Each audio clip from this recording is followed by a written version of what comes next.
Can I be blatantly honest? My life is at stake in this next election. You want to talk about women's issues? That's fantastic. Let's talk about health care. Health care is a right not dependent on race, gender, income, or zip code. We will protect women's constitutional right to choose. As we march forward together today, we stand for unity and power and unyielding dedication to equity and justice for every single person. Together, we're going to reverse the global gag rule, restoring the Title X program, and I'm proud to stand with you in this fight. It is a complete, all-out assault on reproductive health care. Trump forced us out of Title X, which is a program that helps low-income Americans gain access to affordable birth control, to affordable STD testing and treatment, to cancer screenings. 25 men passed this abortion law. These are the people deciding what women in Alabama can do with their own bodies, which is crazy. Newsom, along with the governors in Oregon and Washington, today signed proclamations welcoming women and urging states to protect abortion rights. We have a chance to choose a better future for our country. Democrats have taken control of the House of Representatives. Democrat Andy Beshear claimed victory Tuesday night. Democrats took full control of the state legislature. You hear warnings of a blue wave coming. Is it a wave or a tsunami? I ask no favor for my sex. All I ask of our brethren is that they take their feet off our necks. This is a moment of real consequence for America. Everything we care about, our health, our children, the kind of country we live in, it's all on the line. One of us can be dismissed, two of us can be ignored, but united, we are a movement. We are the future.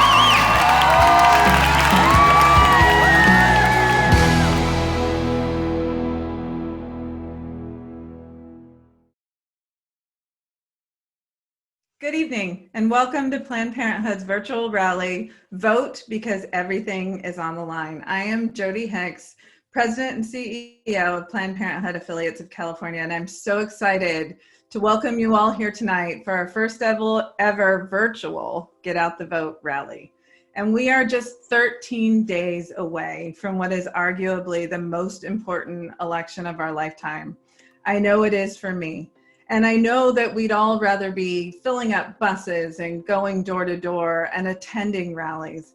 But while we all can't be together in person, we can join together and help get out the vote. And tonight you're going to hear from a wide range of amazing, fearless leaders, celebrities, elected officials, and community activists. And I'm excited to hear from all of them. I'm especially excited to hear from the fabulous and hilarious Chelsea Handler, who's going to join us in a discussion later on in the program. But the reason we're here is not just to hear from our favorite activists. It's because this election, like no other, is so important, and everything, really everything, is on the line. Look, our nation is facing two public health crises right now: the COVID-19 pandemic and systemic racism, and our very civil rights are facing a state of emergency. We're coming off from a summer of protests, many of which are still underway, and we need to harness that energy. We need to take that outrage that we have over systemic racism, systematic gender discrimination, and we need to take it to the voting booth. Because whether it's by mail, whether it's Dropbox or in person, just as protests are a way to use our voice as an avenue for change, so is voting. And you need to know that voting right now in California, an early voting state, it's safe, it's easy, and it is secure. It's about showing up. It's about wielding our power. It's about demanding change. It's about marching, and it is about mailing in your ballot. So you're about to hear from a great lineup of speakers, all with the same message, which is everything is on the line. Because healthcare is on the line, because reproductive freedom is on the line, because bodily autonomy is on the line, civil rights are on the line, because our dignity is on the line, because our lives are on the line, and we need to vote like our lives depend on it, because they do. And at the end of the program, we'll give you more information about what else you can do to help beyond voting. So stay tuned for that. And thank you so much for joining us, and please enjoy. It's not an exaggeration to say your ability to make your own decisions about your own body is on the ballot in this election in just 13 days from today. What else is at stake? Well, literally everything. The future of our children, the future of this planet, our reputation around the world, and the reality of the American dream here at home for anyone willing to reach for it. Lives and livelihoods of millions of Americans scared and struggling, the hunger for leaders willing to tell the truth, to put right versus wrong ahead of right versus left, and to restore the fundamental human decency and empathy we all deserve. But access to basic health services are on the line too. And that's what we've learned the hard way. There are no do-overs in American elections. 2020 is the most momentous election in our lifetime, and we don't want to spend the next 4 years wondering, what if? Voting is the cornerstone of our democracy and a unifying call to action for every American. Past generations have fought and died for this right and the ability for future generations to achieve their dreams. It's going to be defined by choices we make over the next 13 days. Voting, least thing we owe to the suffragist heroes, the equality who secured the 19th Amendment 100 years ago. Thanks to their boundless courage, their relentless commitment, this century of American women has been empowered to stand up, speak out, and stir our country we love in a more equal and equitable direction. Let's follow their example. No excuses. Here in California, we've made voting easier than ever. Easier to register online or in person, easier to obtain a ballot because for the first time we've mailed one to every voter in our state, and easier to vote. We have vote centers everywhere. Just drop in a mailbox right up until Election Day. Look, I recognize not every state has made voting that easy, but that's because politicians have decided they're better off if you don't vote. Think that you don't care enough to make a plan and vote. Prove them wrong. It's never the wrong time to do the right thing. But there's never been a more important time to do the right thing. So let's get out and vote on or by November 3rd, because everything is on the line. Hi, this is Barbara Boxer, and throughout my 40 years in elected life, I've never seen an election this important. And why is that? Because literally everything is on the ballot. Everything from justice to democracy to jobs to health care. And as a woman, I know specifically our right to reproductive health care is at stake. We could lose our health insurance. We could lose our right to choose. And then we can face a situation where instead of us making our own decision, we have to have a government that steps in and tells us what we can do and what we can't do, like a president or a vice president or a senator or a House member. You know, there are even those who want to criminalize our right to choose. Imagine becoming a criminal for exercising that right in America. And doctors as well would become criminals. A lot of people want to see that happen. And I lived through the days of illegal abortion, and I can tell you women died. I know women died, and they died with fear in their eyes, and they died feeling so humiliated, and their families never could say why they died, because then they would be involved in some kind of criminal activity. I know this is unthinkable. I know it is. But we better think about it, because it could happen. And more important than just thinking about it, we have to do something about it. And that means one thing: vote, vote, vote, whatever your party is. You know what is at stake. And if you care about women's rights and you care about this country, please vote. Thanks.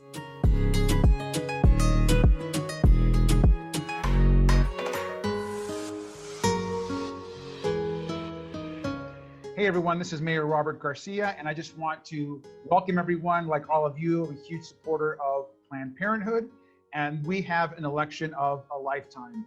Like all of you, we have to ensure that we mobilize the vote. So many important issues in front of us, especially the presidential election. We have some amazing people with us that are going to be on this panel today. We have Gilda Gonzalez, the CEO of Planned Parenthood from the Northern California Action Fund.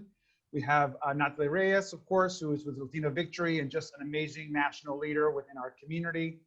And we have my good friend, Ricardo Lara, who is, of course, our insurance commissioner here in California, but also heads up NALEO for us all across the country, really represents all the elected and appointed officials. And so we have this great group of amazing progressive voices, and they're gonna have a great conversation.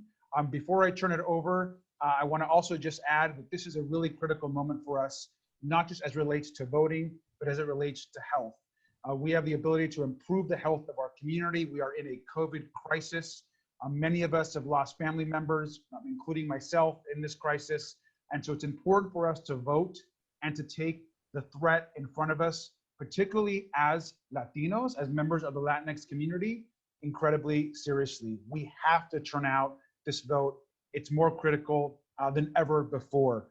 I'm gonna begin by turning this over to Gilda, who of course is a amazing advocate and leader within our community. And I want to thank the other panelists and most importantly, Planned Parenthood, for always understanding that we have to support healthcare for women, access to rights for women to have control over their own bodies, and really anyone within our community. They do amazing work. So let me turn it over, and it's going to be just an amazing panel. Thank you. Mayor, we really appreciate your support and thank you for the warm welcome. Last week concluded Latinx Heritage Month, 4 weeks dedicated to honoring the contributions of Latinx Americans. While there is a lot to celebrate, we know our community still faces many challenges. Today, 1 in 5 Americans are Latinx, and yet we are still fighting for equity and visibility. There are clear gaps in income, home ownership, and access to healthcare. Added to that, the COVID-19 pandemic hit our community hard. Our people are overrepresented among essential workers, and we make up almost 1/3 of all COVID cases and have lost jobs at a rate higher than any other group. Now, as we head into the election, Latinx voters will make up the 2nd largest voting bloc in the nation. There is so much on the line for our community this election. Personally, I couldn't wait to turn 18 to start voting, which I did. I attribute this to my parents, Genovevo and Delia Gonzalez, who consistently voted, with my mom serving as a poll worker for multiple elections. From a very early age, I could see and feel the systemic racism and disparities. Early on, I could see how being politically active and voting gave me a way to activate the change I wanted for my community and this country. And I also wanted my actions to generate more justice and equality for Chicanas and Latinas and all women. So voting and being active were the clear ways to make this happen.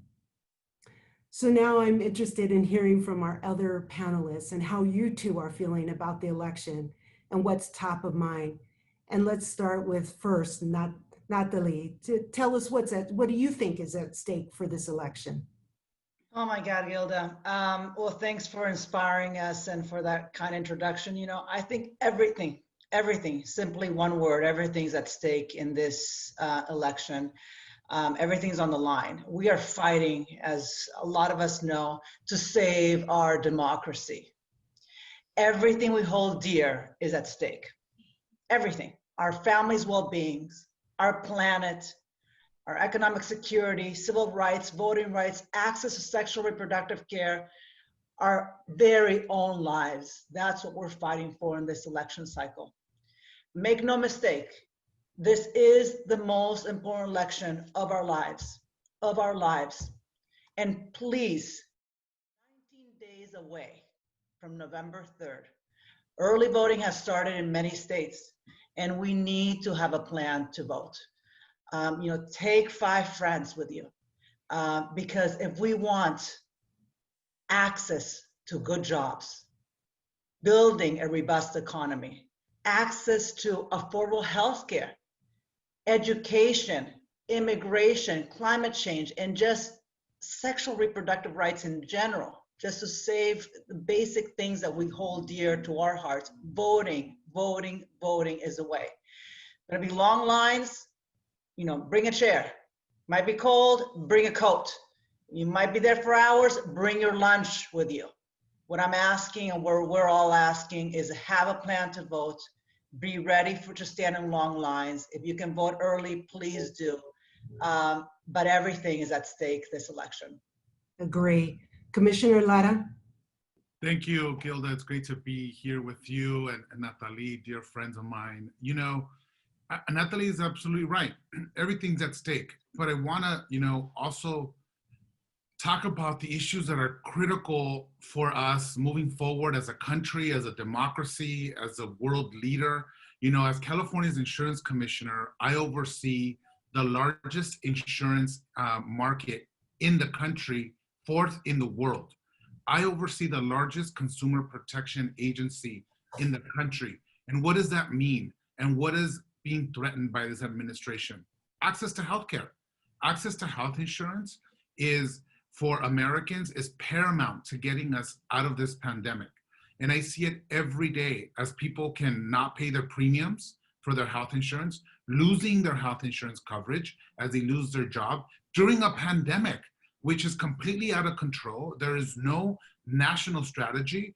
And so during a moment in our time where we actually need and rely on access to Planned Parenthood, access to critical healthcare services, people are losing it because there's no strategy and because the Affordable Care Act is under attack.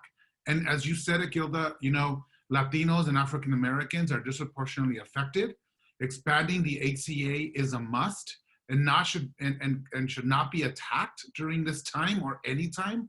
And quite frankly, the United States of America has finally realized who essential workers are. Yes, there are healthcare workers. Yes, they play a pivotal role. But the workers that are keeping our fragile economy going are our farm workers, our warehouse workers, our delivery drivers. These are all essential workers now, something that we already knew because those are our parents.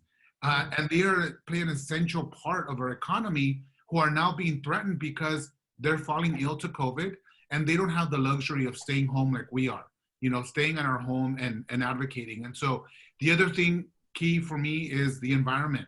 In a changing climate and extreme heat is contributing to this catastrophic wildfires in the western part of our country.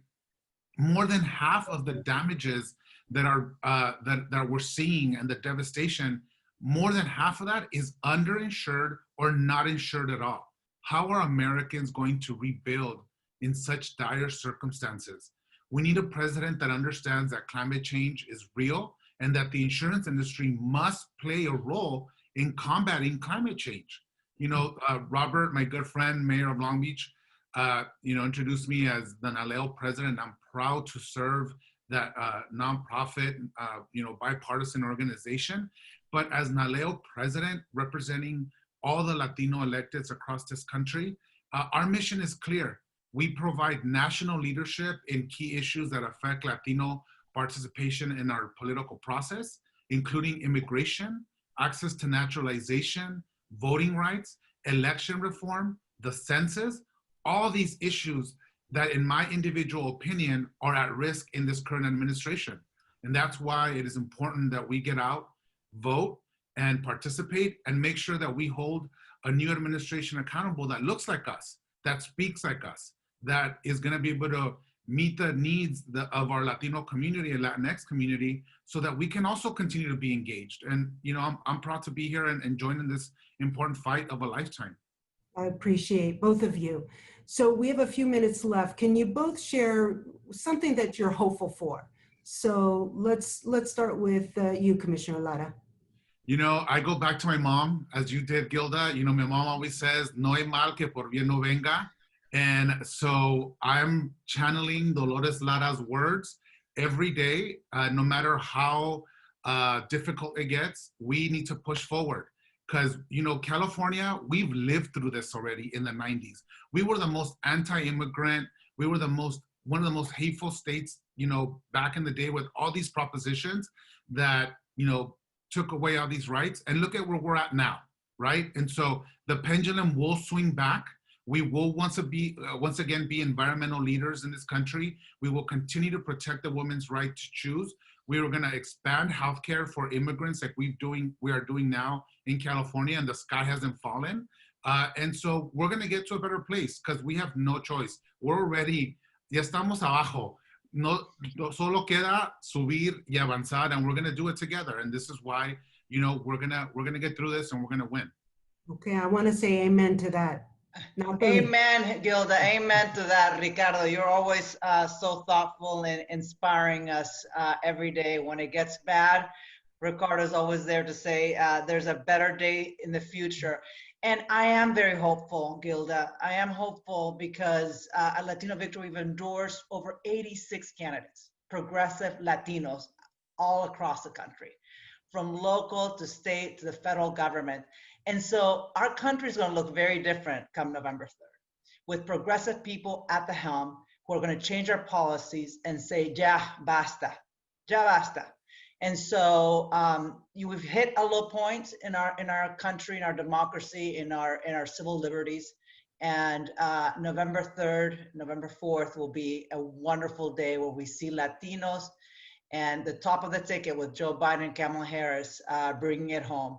So I'm thankful and I'm grateful and I'm so hopeful for 19 days away from today. Well, thank you both for taking the time to be here with us and all that you do to support Latinx people and all communities.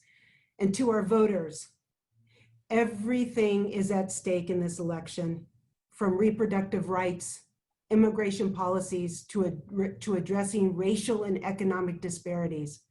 There is no question that our community has the numbers and the people power to truly impact the outcome of this election. We get to decide who our leaders are. We get to decide our future. Please make sure you get out and vote this election. Thank you, and have a good day. Thank you. Thank you.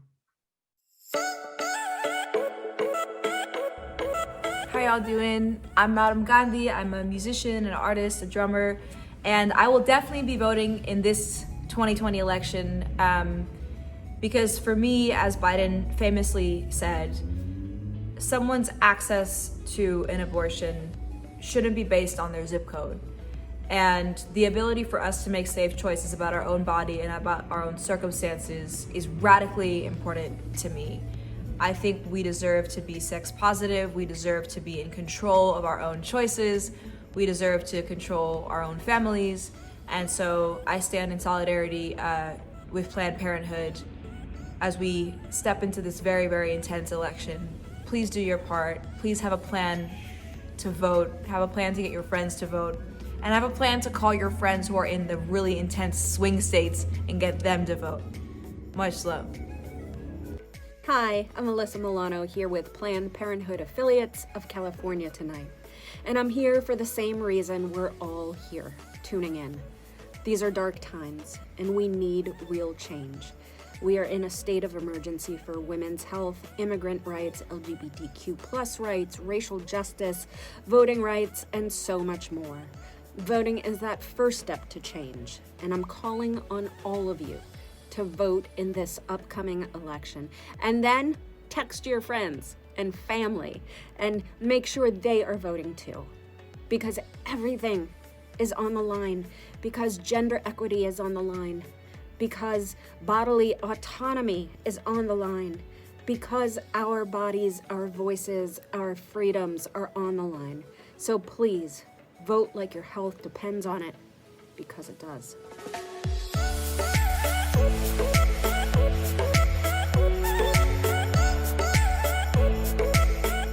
Good evening. I am so honored to be here with all of you. We are only 13 days out from what might be the most important election of our lifetimes. And I have the privilege of being joined by some incredible LGBTQ leaders to talk about what is at stake in this election.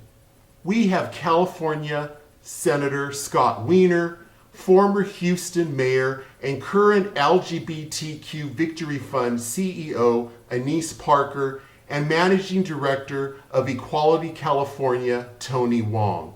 It is so good to see you all.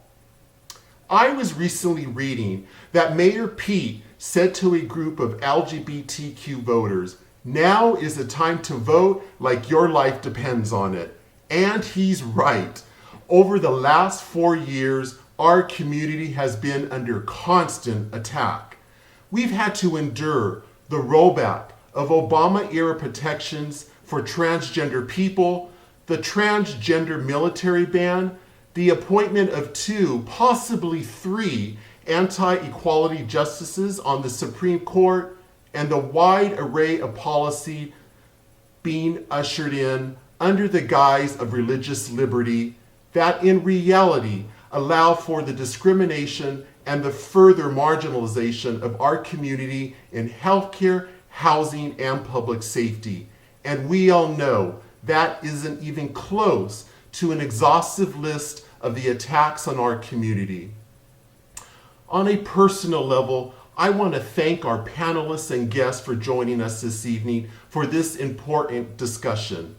I served on a K-12 school board for 11 years, and I often think back to the battles during those years. And one of them was to help ensure our youth have access to comprehensive sexual health education, especially because of its impact specific to our LGBTQ youth. And this was way before the idea of the California Healthy Youth Act, which now mandates that all students must have access to comprehensive sexual health education. It was very difficult to ensure access to comprehensive sex ed during those years because we had to approach it from school district to school district across the state. But again, California came through with the passage of CHIA. This was in large part due to the advocacy from Planned Parenthood and many of you here this evening. As we all know, we are in such a good place here in California on many of the issues and values we care about. And CHIA is just one example of that. But in this current election, my husband Eric and I are very concerned about what's at stake for our LGBTQ community, even here in California, and especially in those states that have not been afforded many of the rights and protections that we have here in California. Now, for my first question for our guest panelists, how are you all thinking about this election? And what is top of mind for you in your advocacy work? Anise, let's start with you. So Victory is a unique organization in that we are in every state and at every level. So we are seeing what is happening across America, and it is frightening. What's on the ballot this year is candidates, issues, our rights, and I would say, and I don't think this is hyperbole, that what's at stake is the soul of America. It is our opportunity to say to the more than 1,000 LGBTQ candidates who have run across this country and the more than 570 who are still on the November ballot that we appreciate their service, we appreciate the sacrifices they've made and the challenges they have confronted in running, but that, and that we're going to stand with them and vote for them. We understand that in voting for these candidates, we're also voting for and on a range of issues that impact our daily lives. And as you laid out at the beginning, as a community in the last 4 years, we have been attacked over and over and over again from the White House. And then when I said that what is at stake is in my view, the soul of America, this is our opportunity to say that we are better than the vitriol and the dysfunction that is centered at the White House. We are stronger than the challenges that confront us in the COVID pandemic, and that we can also face many of the entrenched challenges and obstacles that confront multiple communities across America, such as poverty, such as racism, such as homelessness. And then we can also tackle together the big issues that confront us globally, such as climate change. We can do this together, but the first step is coming together, getting out, and voting for the people who will be in the room making those decisions. That is the most critical thing. We had a race here in Houston where I live last year. Council candidate, some 40,000 votes cast, she lost by 12 votes. We had another challenger last year that lost by 1 vote up in Massachusetts. We cannot let that happen to candidates who are ready to stand up for the issues that matter most to us.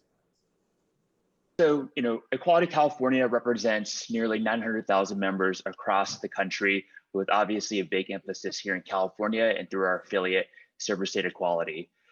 For us, this election is the most important election in my lifetime, and it's certainly for many others. Our lives are literally at stake. Robert, like you mentioned, we have things like the transgender military ban, the rollback of non-discrimination protections in the Affordable Care Act for trans folks, HUD allowing trans folks to access homeless shelters, adoption, the blood ban, passing things like the Equality Act. The only way that we're going to stop the onslaught on the LGBTQ community and all the communities that we're a part of, including women, immigrants, folks of color, is that we have to elect pro-equality candidates, not just at the White House, but at the U.S. Senate, the House, but also it's really important to elect pro-equality champions at the local level.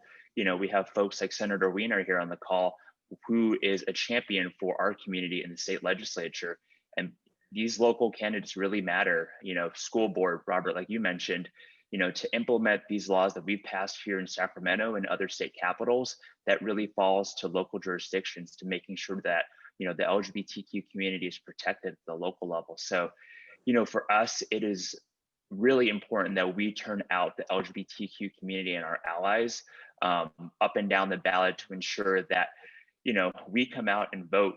Like Mayor Parker said, our lives are on the line. The only way, we're all going to push back and come together and turn the page on for the soul of America is that the LGBTQ community really needs to come out and vote. So for us, we're doing everything that we can in the final 2 weeks of the election to ensure that all our folks turn out, whether that's, text banking, digital ads, mail pieces, all across the board, making sure that, we turn out every single vote, because when we go to November 4th, we don't want to make sure that we, left any vote on the table. So for us, this is a really important election cycle. Senator Wiener, before you answer the question, I just want to take this opportunity to thank you for being such a legislative champion for legislation that helps to ensure our LGBTQ rights are further protected in the state of California. Thank you, Senator. Thank you, Robert. I really appreciate it. And it's an honor to be here with Mayor Parker, with Tony, really all great leaders in our community. So, I think when people are thinking about not just voting, but whether to work really hard to get other people to vote, I think it's really easy to lose sight of what the stakes are, not just globally. We know the global ramifications of climate change and these just huge, and the pandemic, but it's so important for people to boil it down to the fact that the votes that we cast and the work we do to get other people to vote has direct impacts on us, on our families, on our communities, on the people that matter in our lives. And if you just think about the fact that in 2016, just a small shift in votes in a few states would have had Hillary Clinton in the White House, and how many fewer people would have died from COVID-19 had Hillary Clinton been in the White House, and we had a science-based approach to, and not a egotistical, I'm Superman crazy approach to COVID-19. Imagine how many people's mothers would still be alive, how many people's grandmothers would still be alive, how many people's upstairs neighbors would still be alive. You just think tangibly, just a few votes, a tiny number of votes in like Wisconsin and Pennsylvania and a few other places, and tens of thousands or 100,000 or more people in this country, our family members, would still be alive. That's what it means to vote. And elections have consequences. And when you have these elections, and not just a school board race that can be decided by 1 or 10 votes, and we see that happen all the time, but presidents of the United States who are elected by a tiny number of votes in a handful of states. And so if you're deciding whether to vote yourself or whether to make calls into Michigan or Nevada or Arizona to try to persuade people, you have to think like that. Or you think like, in terms of what we're seeing of the attacks on our trans community, a community that has such outrageous rates of being murdered in terms of Black trans women, or suicide, or unemployment, or poverty, etc. And this administration is trying to just erase our trans siblings completely, just pretend that they don't exist, just obliterate them out of existence. And that's about real people's lives, or about whether people have access to healthcare, and this obsession that they have about destroying the Affordable Care Act. So it's about like tangible situations, tangible scenarios in people's own lives. But it's also important, I think sometimes people throw up their hands and say, well, everything is so big, these issues are so big, nothing's going to change, nothing's going to change. And we know that is not true. And that if we have the right people in government come January, some immediate things can change. I will tell you that the work that we do at the state level, we provide so much of the safety net to make sure that low-income seniors have the support that they need, and that foster kids don't become homeless, and to make sure that seniors and people living with disabilities have in-home healthcare workers to help support them so that they don't die. And we need to make sure that our K through 12 public schools, which need more resources now than before because of COVID, like that they have the support that they need. We're going to have to, and all the states, make massive budget cuts if we don't have a federal government that actually provides support for state and local governments, which they're not doing right now because of this president. And so something that tangible. Then in January, if we were to have a really robust, real rescue package for our states and our cities, that will save lives. If we were to pass immediately in January, get rid of the filibuster and pass a true Voting Rights Act, we can just structurally shore up our democracy. And if we were to go in there and fix the damage that has been done with the courts, like by not just talking about the Supreme Court, but expanding the lower courts, which they've packed so badly, that is like will tangibly improve our country. So there are things that we can do really quickly, and it impacts real people's lives. So this matters so much. Thank you for sharing your thoughts and insight regarding this critical election. We only have a couple minutes left, but before I let you go, I want to know, where are you finding inspiration right now? And what's giving you hope for our community? In 2018, Victory dubbed that the year of the rainbow wave. And it was really phenomenal to see so many women, LGBTQ candidates, the rainbow wave. But that was a year where we had an unprecedented number of women, of candidates of color, of LGBT candidates, of candidates who were from immigrant communities, standing up for the first time and running for office. This year, we're seeing what we now have to call the rainbow tsunami, because it's bigger than the rainbow wave. The people keep standing up, and there are first-time candidates running across America who have said, if no one else is going to stand up, I'm willing to stand up. And because of my unique role at Victory, I have an opportunity to interact with a lot of them. And I can tell you that American democracy is alive and well and healthy, and they're really amazing, wonderful people who are getting out and running, but they're also being supported by a lot of folks who really never felt that politics touched them, that their vote would matter. And I'm seeing more people engaged in the process than I've ever seen before.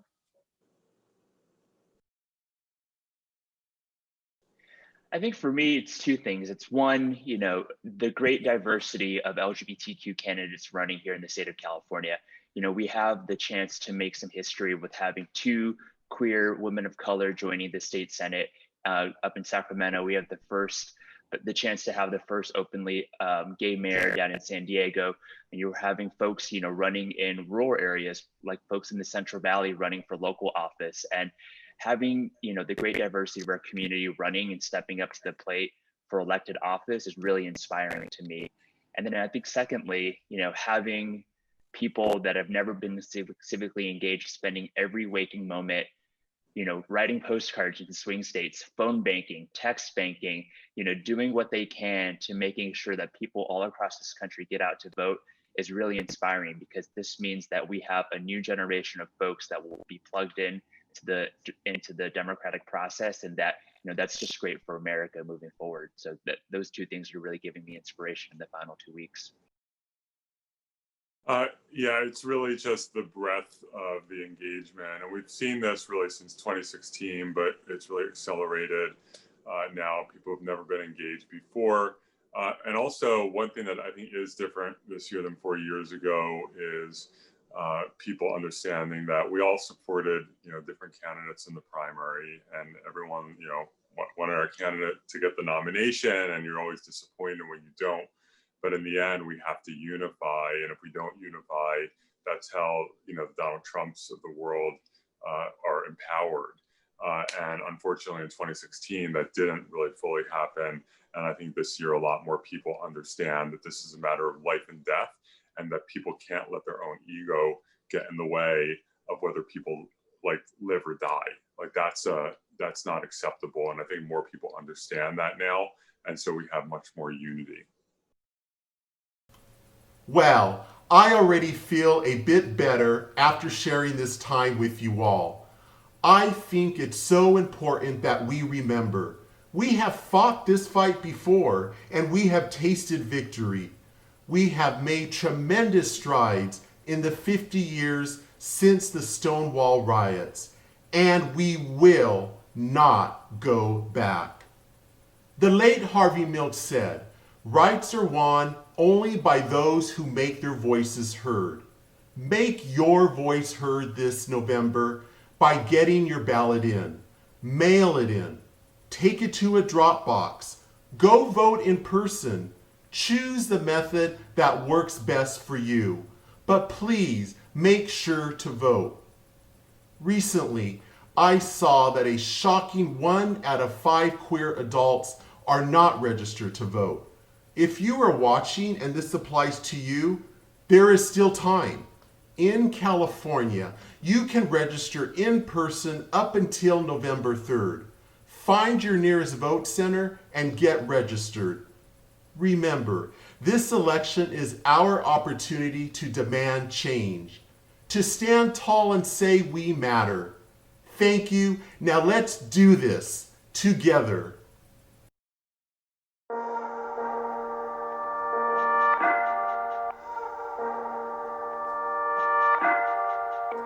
My name is David Garibaldi, and this year, more than ever, we take the power and we decide. Let's go.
Hello and good evening. I want to thank our viewers for joining us here tonight. So far, we have had the opportunity to hear from some incredible leaders, folks who are on the front lines day in and day out fighting for a more inclusive and just world. I'm so excited to welcome two extraordinary advocates, Mayor Michael Tubbs from Stockton and community organizer Sedalia King. So I'm going to get right to the point. There is nothing new about systemic racism in the United States, but the recent murders of George Floyd, Breonna Taylor, and Ahmaud Arbery, and others do seem to have sparked a national reckoning about racial injustices and inequities. We have seen an increase of support for Black Lives Matter, the movement, and mass acknowledgement of institutional racism. Anti-racism has been deemed the buzzword of the year. And although these are small steps in the right direction, I think we all recognize that there is so much more to do. The events of this year have starkly exposed the persistent inequities in healthcare, wealth, public safety, education, and opportunity between Black and white Americans. We know that 1 out of every 1,000 Black men in this country will die at the hands of police. We know that Black people are 3 times more likely than whites to contract COVID-19. And while we are talking about this election, because we are talking about this election, let's not forget this. 1 in 13 Black Americans of voting age are disenfranchised and cannot participate in our democracy. For those of us who can vote, we absolutely must. The fight for racial injustice does not end at the ballot box, but it is a necessary and important step along the way. I would argue it is our obligation. As election day draws near, I find myself thinking about the impact this election could have on the fight for racial justice. I think about what our country could look like in 40 or 50 years when my stepchildren are much older, and the decisions that we are making now and the decisions that are being put in front of us will have a dramatic impact on their safety, their access to reproductive rights, their ability to seek education, and their ability to love who they want to love. It also makes me think about my great-great-grandmother who was a slave and who was freed by Abraham Lincoln, and how the rest of her life she stayed engaged in politics because of that. And the obligation that I have to remember that part of my history and to never forget what can happen when you don't have the right of your body or of your voice. So let's get to it. Mayor Tubbs, Sedalia, I'd love to hear from you. Why is this election so important? And what are you hearing and seeing in your communities? So yeah, you definitely hit on like a lot of the really big topics that happened just not even a couple months ago. And if anything, what makes this election so important is, and what we're seeing in communities is that folks are really a lot more engaged, especially in the aftermath of George Floyd. We saw like our representatives react in real time to what the protests brought about and what the policy demands were. And there's been some resistance and also some compromises being made or have been made since that came to fruition. So, and a lot of that we saw like from even cities that painted Black Lives Matters in their streets. But when we're trying to continue these conversations, we're not really seeing them pursue these opportunities to address what the community's demands are. Or even if they do, maybe they're doing some more so under the guise of justice and equity and not really in practice. So if anything, like what we're seeing now is that folks are realizing it's not just so much as having like these representatives in these spaces. It's just like, are they going to really be in tune with the community and be responsive to them? And there's like a national dialogue going on about how representation alone isn't enough. Like it's not so much as that, like whether or not we're seeing these representatives and when it comes to like the oppressive systems. So like, for instance, when we're talking about Breonna Taylor, we definitely see like their attorney general. So if it's like an oppressive system, but in Black, that's not really the change that we really need to see. That's not really representation. So when it comes to these voters, folks are like really questioning their policies. They're really questioning like whether or not like this person is going to not only reflect who I am visibly, but are they going to actually advocate and bring about that policies that I want to see in my world, not only for my world, but for the next generation. Absolutely. And first, thank you, Sedalia, for your work, not just on the panel, but in the work you do each and every day in the community. And thank you, Assembly Member, for your leadership on bills of consequence that speak to where we should be as a state. And thank you, Planned Parenthood, for the work you all do to provide reproductive justice and equity in health to all people, including Black women. In terms of your question, this election is so important, not because Donald Trump is the first white supremacist we've had in the White House, but this election can ensure that he is the last. I think this election is incredibly important because we've seen in 4 years the amount of damage that has been done to everything from healthcare to the environment, even to the conversations people are having, to have a president emboldened white supremacists refuse to disavow white supremacy and tell folks to stand by until further notice. It's a very perilous time for our country, to be frank, and I think we see that if you look at the intense activity around voter suppression. If this election wasn't that important, we wouldn't see sort of the farce of a Supreme Court nomination we had to undergo through 2 times in this term, and most recently in the last couple of weeks. You wouldn't see the president and the vice president of these United States casting doubts on the efficacy of mailing in ballots, of saying even before any ballots have been counted that this election is illegitimate, that this fraudulent voting happened. It's because it's real fear that we're at a turning point, just given the demographics and then given the kind of awakening that's happened in the midst of the atrocities of COVID-19 and the violence, not just police violence, but really the violence of poverty and racism in our country. So this election is important as a starting point, but not an ending point, meaning we have to organize, we have to vote. But then after we vote, we're voting not because Joe and Kamala in and of themselves have all the answers, even though I love them dearly.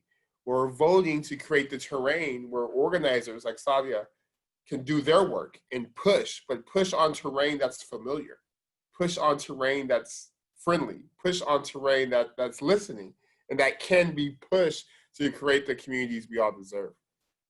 We have to wrap up here shortly, but when things are feeling heavy or hopeless, I was wondering, where do you two find joy and inspiration right now? I have a son who just turned 1 year old.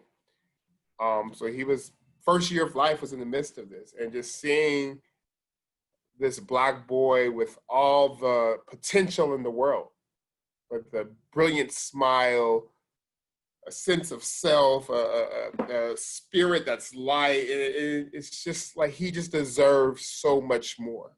And I think that's what keeps me going. But I'm not gonna lie, this has been a very difficult year, particularly being a mayor of a very diverse city, a mayor who has a police department that I have to hold accountable, but also have to work with, a mayor that has to balance and work with folks who disagree with me vehemently on issues. And some folks even disagree on my basic humanity.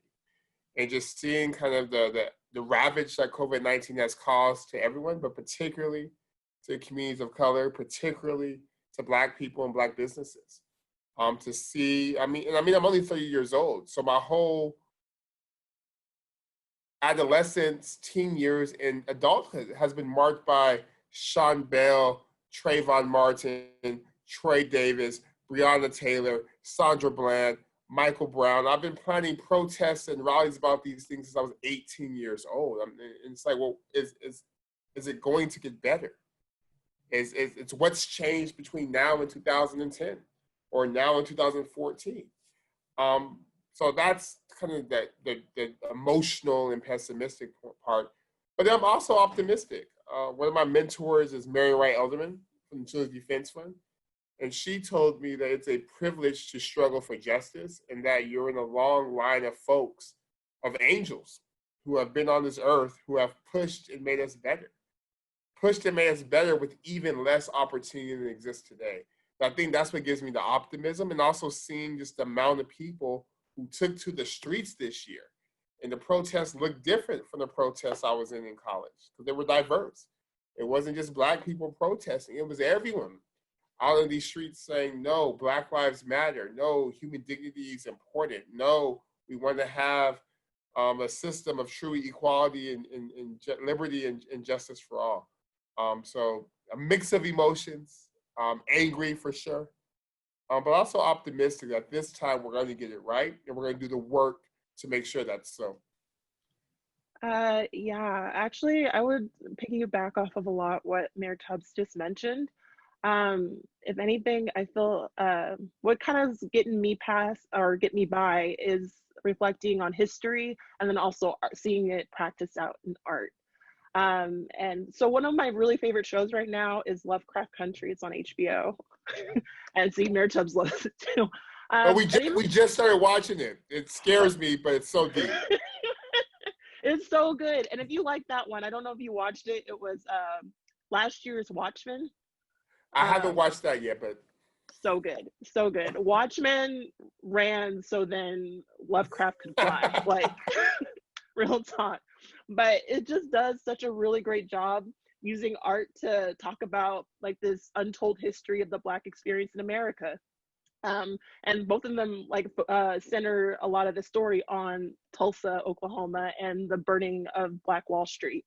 So in the midst of that heartbreak, you still see Black joy, you still see Black life, you still see like the resilience and hope behind a lot of that. And if anything, like, yeah, you see that playing out on screen, and there's tons of fictionalization. It's a sci-fi show, but you still, as a Black person living in the year 2020, you still connect with that. There's still that ongoing resilience and struggle and fight because you can't stop here. And if anything, you realize that you're part of this larger legacy. Like, you might not know the individual folks who died in that massacre, but you connect with their story. You're still living with the fact that they fought too. And then if anything, you're in this space now because of them, and you're fighting for the next person or persons to have a better starting than what you arrived at. So and so even in the midst of like that art, and now seeing it really being celebrated and appreciated, and I'm part of a like a book club, sort of, I guess is what the equivalent of book club would be. We meet every week and we talk about what we saw on the show.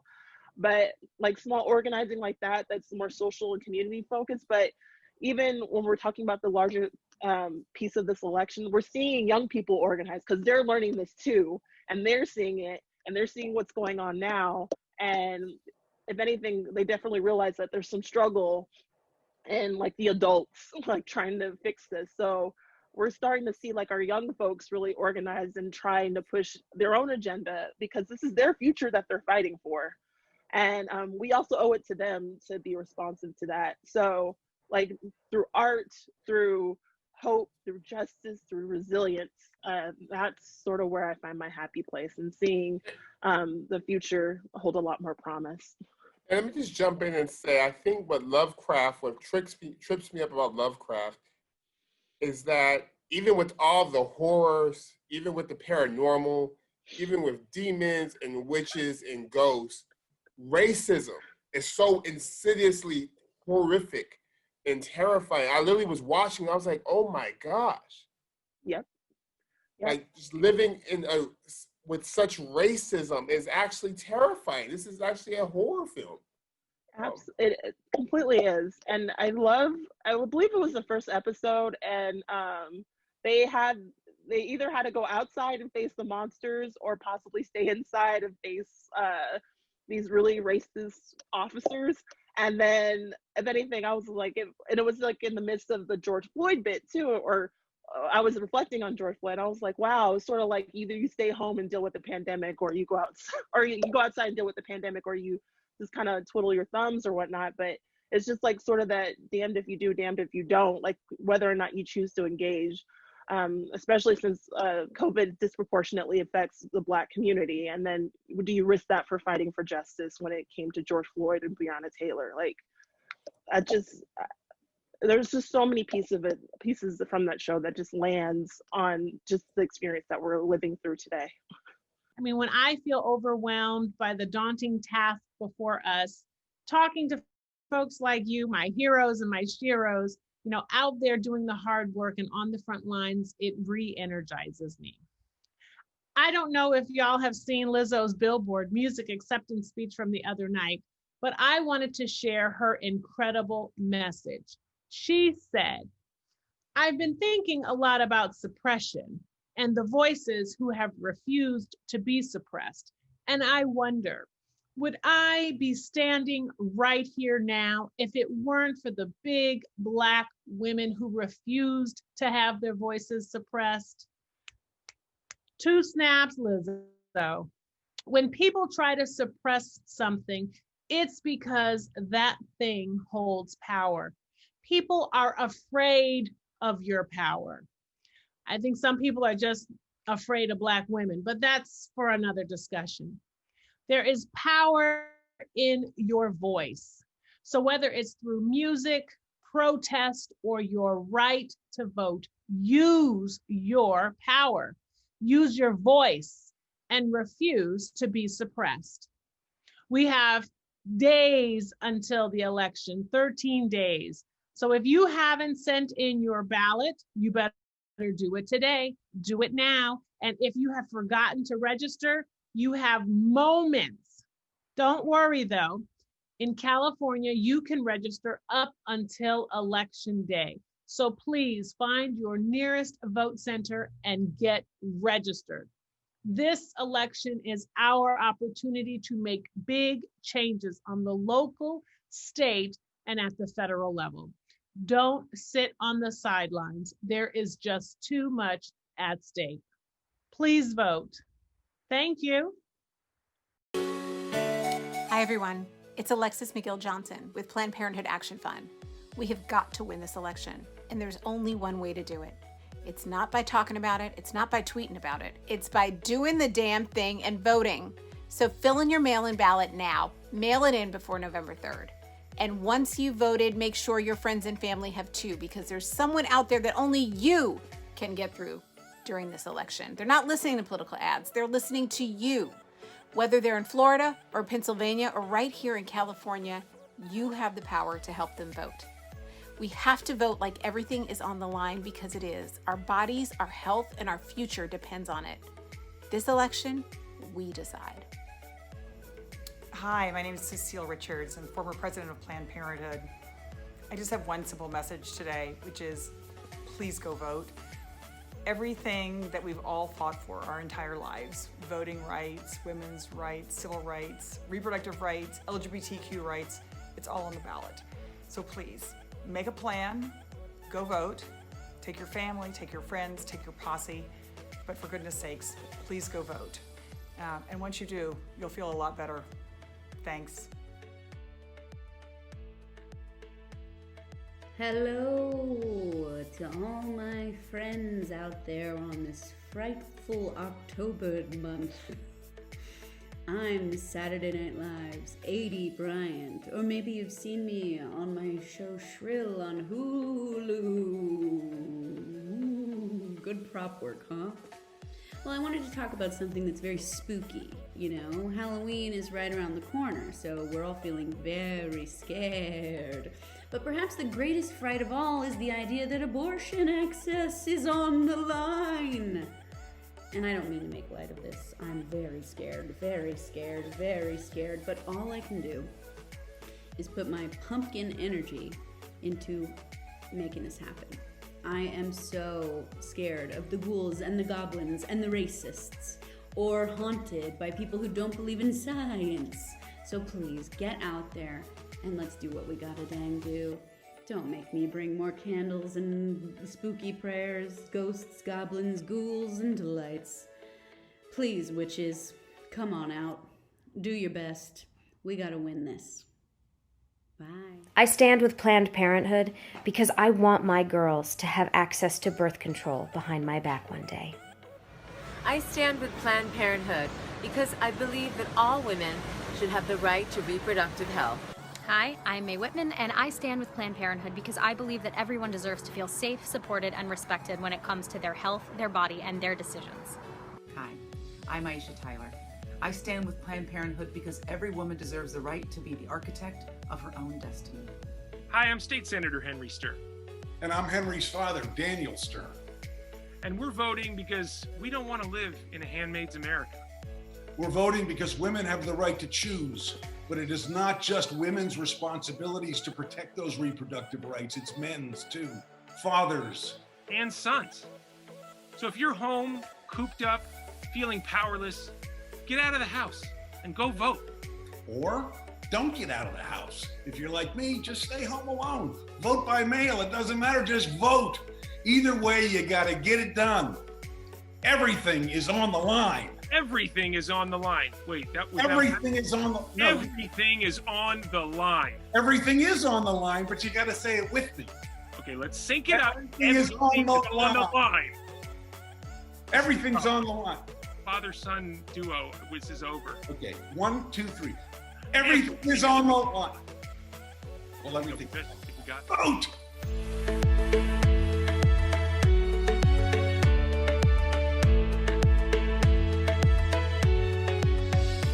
Hi, everyone. We've had some amazing conversations so far this evening and a lot of important but somber issues, but I'm really inspired by all the frontline folks doing all the work, and I'm expecting this conversation to be more of the same. So here with me tonight, I am joined by actress, comedian, but amazing activist, Chelsea Handler.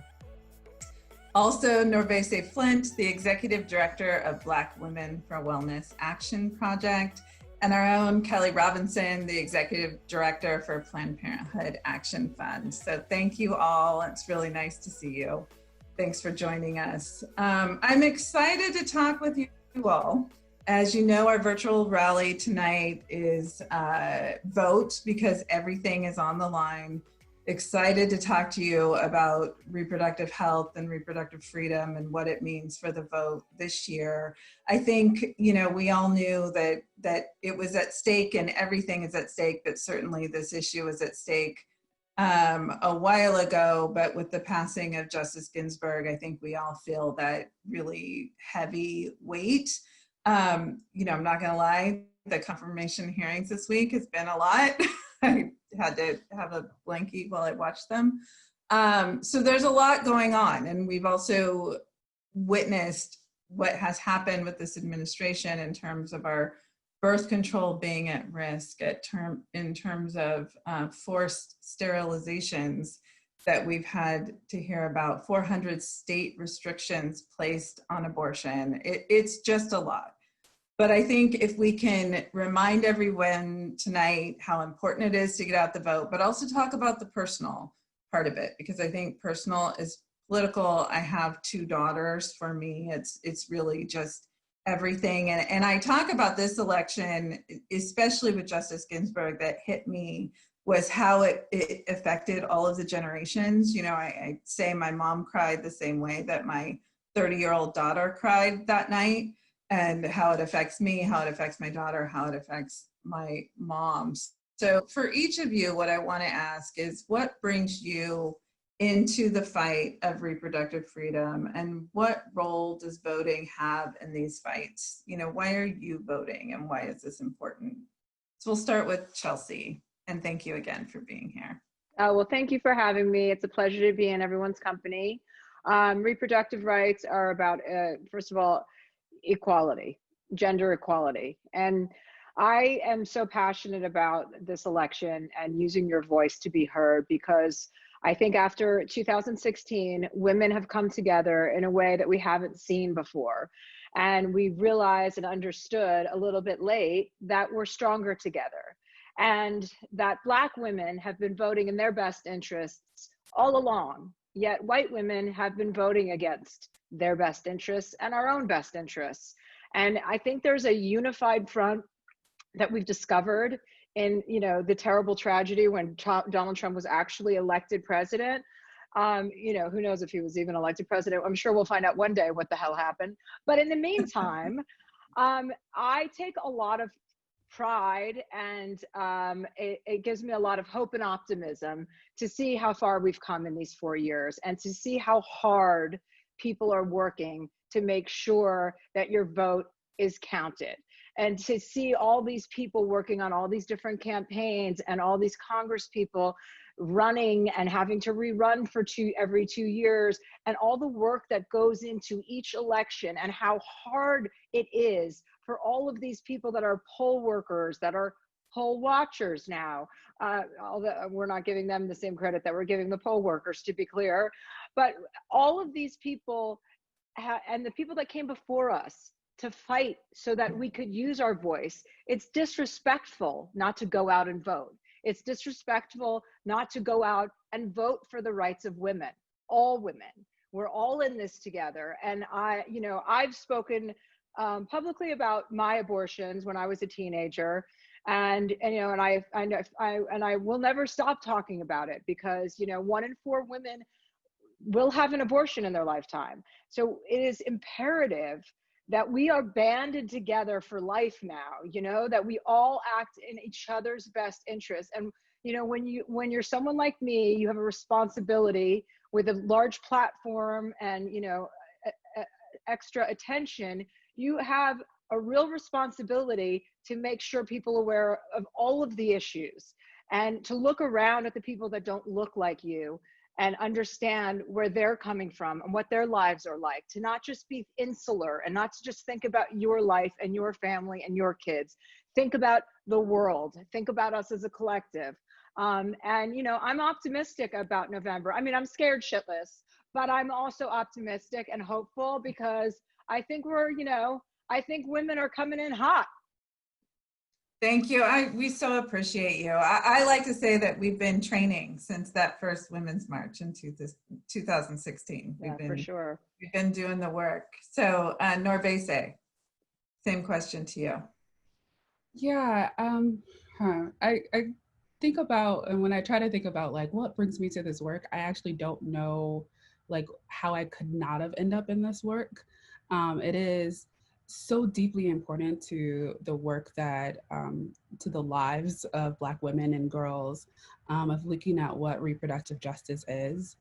And because reproductive justice is this intersectional space where we think about not only our reproductive and sexual health, but our access to vote, our access to civic engagement, our ability, environment, and criminal justice and education, that this is really where the work is, right? If we don't have the autonomy over our lives, if we're not able to dream big and imagine, if we're not able to walk outside our doors and feel safe, then there is nothing else.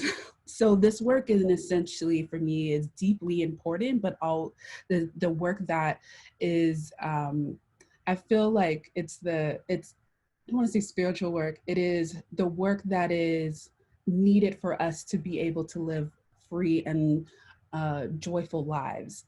And so when we talk about like what it is for this election, I keep thinking about, I'm a big nerd. And so I think about like when Dr. Strange puts up the 1 in the Avengers. Hopefully you all have seen it by now. But I mean, come on, y'all, it's been years. But he puts up the 1 and say, this is it. This is it. This is like point blank, stop, period. This is it. We need to be making sure that we are showing up and showing out, because our democracy is on the line, right?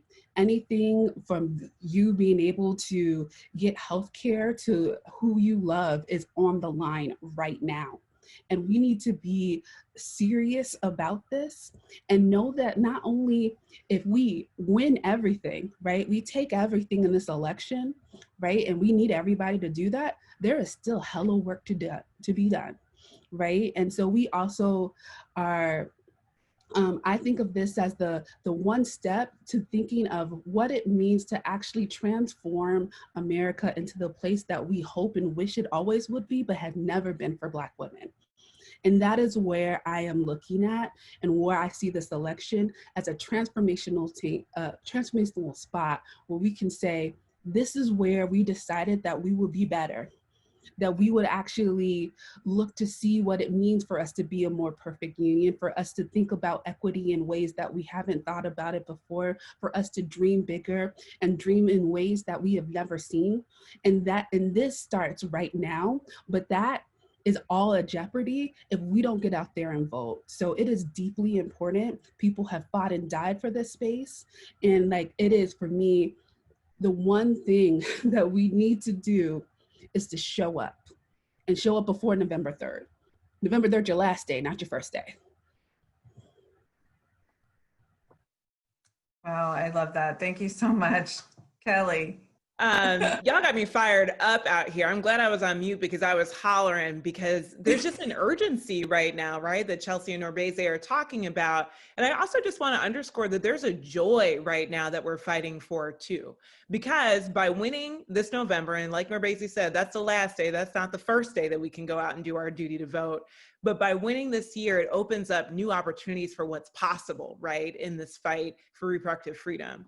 I think for me, I'm really inspired right now. I think I was telling Jody this a couple of days ago, but I was talking to my dad recently. He's worked in overnights at grocery stores for like the last 30 years. He calls me sometimes when he's doing his exercise of running the carts around the parking lot. Like he's amped about it.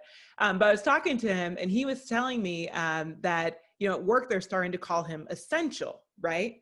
And for somebody that's been a wage earner, a worker at a grocery store working overnights for 30 years, the idea of someone calling him essential had totally changed his mindset. And when he said that, his chest puffed up. He started talking to me about what him and other essential people like him deserved, the healthcare access they deserved, the benefits they deserved, right? The living wages that they deserved. And the interesting thing to me about that is that that's a power that we're tapping into now, right? Because he realized that his labor wasn't only important for him or for me or for our family, but actually it was important to our whole community. And I'm saying that because there's this thing that we've been trying to find as a movement, that moment when working people are realizing that they're essential, that moment when folks of color are ready to step into the power that we've already had, that moment when young people are rising into that understanding that age doesn't dictate agency, right? That moment when women and gender nonconforming folks, when we start to vote like the majority that we are, that's what's happening right now, right? That's what we're tapping into. And that's why our opposition wants us to be afraid and fearful. And there's a choice that we're making right now instead to be joyful, to be proactive, and to vote. Because by doing that, we're actually opening up something that's going to be so transformative for the years to come. So I'm excited about those things. And I think that's the thing that not only drew me to the movement, but continues to call me in day after day. You guys are so, I have to tell you, I spend a lot of time being frustrated and times are tough right now. And we're doing the work, which I'm so thankful for. But it's always talking with folks like you, and you're just so inspiring. So I think with the little time we have left, I think that's what's important is bringing that to everyone that's watching, is how everyone can have some hope and inspiration. So I just, with the little time we have left, just leave that as the last question is you are all inspiring to everyone that's listening, but what are you inspired by right now, or what is inspiring you and giving you hope? Chelsea, I'll start that with you. Again, it's you know, it's the kind of unionization of women. It's the coming together of women. It's what happened in the midterms. You know, look what happened in the midterms. Look what we said after we got 2 years of Donald Trump. We said no, and we had so many firsts. The first Muslim American, we had, you know, I mean, the first transgender. I mean, this is a deciding election. There are a lot of white people who are a lot more educated now about what this country was built on, which is Black people. And There are a lot more white people reading books about Black people and the history of Black people in this country, and gaining a better understanding of this system of oppression that has been built and that is still active until we dismantle it.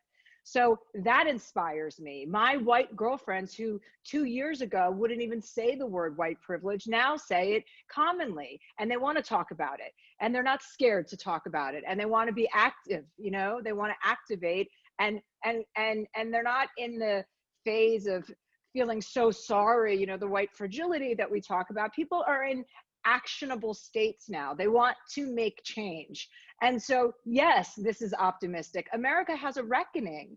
We have a reckoning. We have an entire history that people are not educated about in this country.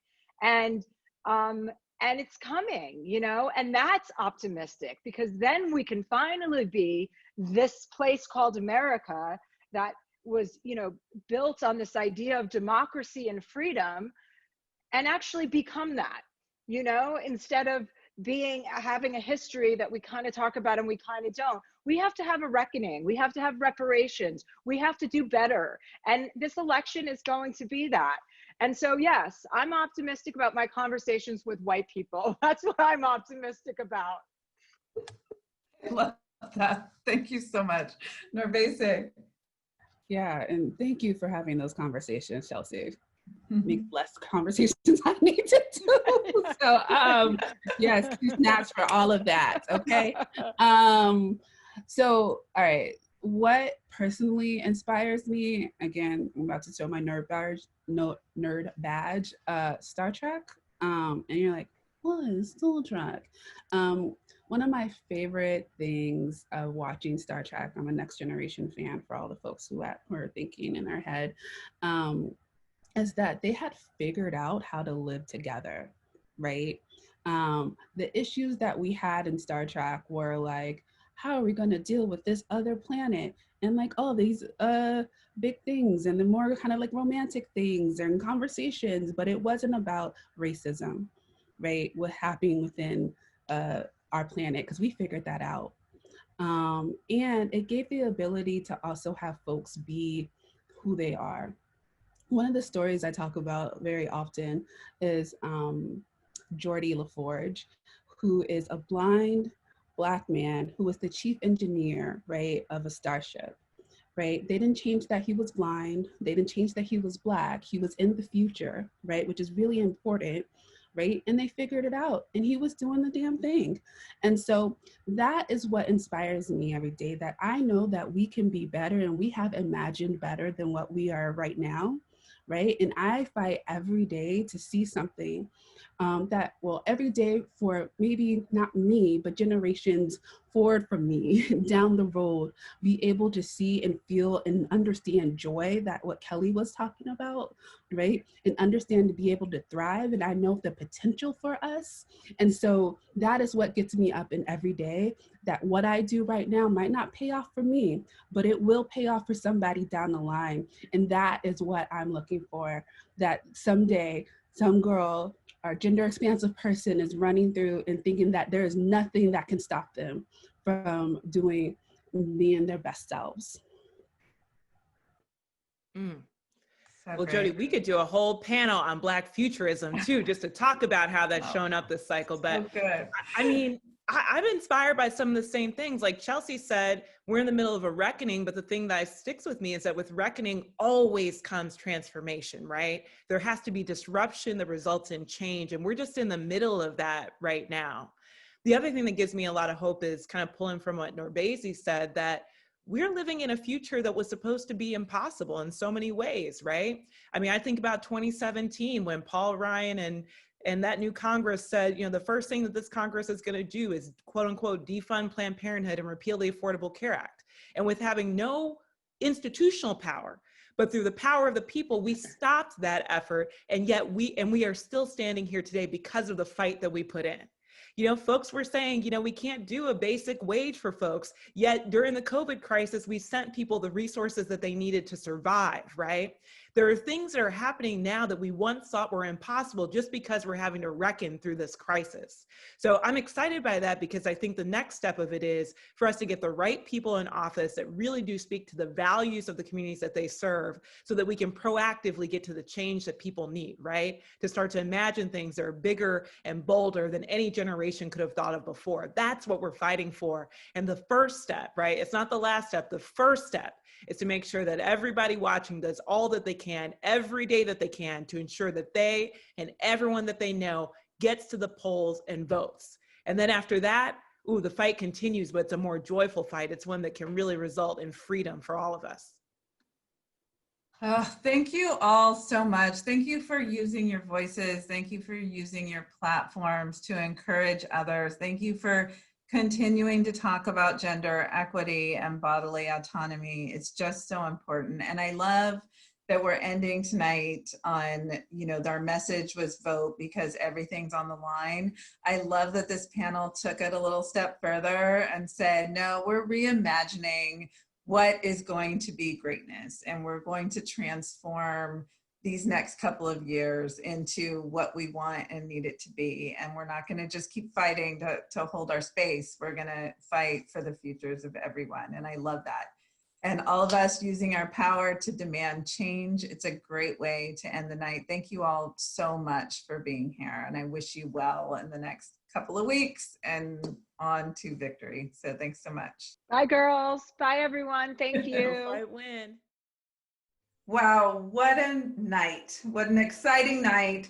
Thank you everyone for joining us. Thank you everyone who participated, gave us your voice, used your platform to encourage everyone and understand the importance in getting out and vote. And so as we bring tonight to a close, let me be really clear.